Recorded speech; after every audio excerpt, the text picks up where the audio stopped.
ಮೂಗಿನ ನತ್ತು ಇಟ್ಕೊಂಡು ಸತ್ರ ಮೂಗಿ ಹರ್ಕೊಳ್ಳೋ ಮಕ್ಳು ಹುಟ್ಟ್ಯಾವ ಏನ್ರಿ ಕಿವಿಯಾಗಿಂದ ಓಲಿಗಳನ್ನ ಇಟ್ಕೊಂಡು ಸಾತ್ರಿ ಅಂತ ಕಿವಿನ ಹರ್ಕೊಂಡು ಬಿಡ್ತಾರೆ ಈ ಉತ್ಸಲ.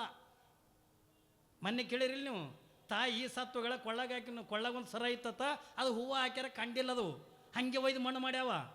ರಾತ್ರಿ ಬಂದು ವಿಚಾರ ಮಾಡ್ಯಾವ ಮಕ್ಕಳು, ನಮ್ಮವ್ನು ಕೊಳ್ಳಾಗ ಒಂದು ಚೈನ್ ಇತ್ತು ತಗೊಂಡು ಹೊಳ್ಳಿ ರಾತ್ರಿ ಹೋಗ್ಯಾವ. ಹೋಗಿ ಹೆಣ ಹಾಕ್ಯದ್ರಿ ಕೊಳ್ಳಾಗಿಂದ ಉಚ್ಕೊಂಡು ತಂದು ಮತ್ತೆ ಮಣ್ಣು ಮಾಡಿ ಮತ್ತೆ ಮನೆ ಬಂದು ಏನು ಒಯ್ಯವ್ರಿ ರೀ, ಯಾರು ಒಯ್ದಿರಿ ಅಂತ ಅಲೆಕ್ಸಾಂಡರ್ ಮಹಾರಾಜನೇ ಏನು ಒಯ್ಲಿಕ್ಕಾಗಲಿಲ್ಲ ಏನ್ರಿ. ನೂರಾರು ರಾಜ್ಯಗಳನ್ನು ಗೆದ್ದು ಆ ರಾಜ್ಯದೊಳಗಿರ್ತಕ್ಕಂಥ ಸಕಲ ಸಂಪತ್ತನ್ನು ತನ್ನ ಮುಷ್ಟಿ ಒಳಗೆ ಇಟ್ಕೊಂಡಿರ್ತಕ್ಕಂಥ ಅಲೆಕ್ಸಾಂಡರ್ ಮಹಾರಾಜ ಹೋಗುವಂಥ ಪ್ರಸಂಗದೊಳಗೆ ಒಂದು ಮಾತು ಜಗತ್ತಿಗೆ ಒಂದು ಸಂದೇಶ ಕೊಟ್ಟಂದ ಒಕ್ಕಾನೆ, ಏಕ್ ಜಮಾನಾ ಐಸಾ ಆತಾ ಸಾರೆ ಜಹಾಂ ಕೆ ಮಾಲಿಕ್ ತೆ ಜಬ್ ದುನಿಯಾ ಸೆ ನಿಕಲೆ ದೋನೋ ಹಾತ್ ಖಾಲಿ ತೆ ದೋನೋ ಹಾತ್ ಖಾಲಿ ತೆ ದೋನೋ ಹಾತ್ ಖಾಲಿ ಏನ್ರಿ.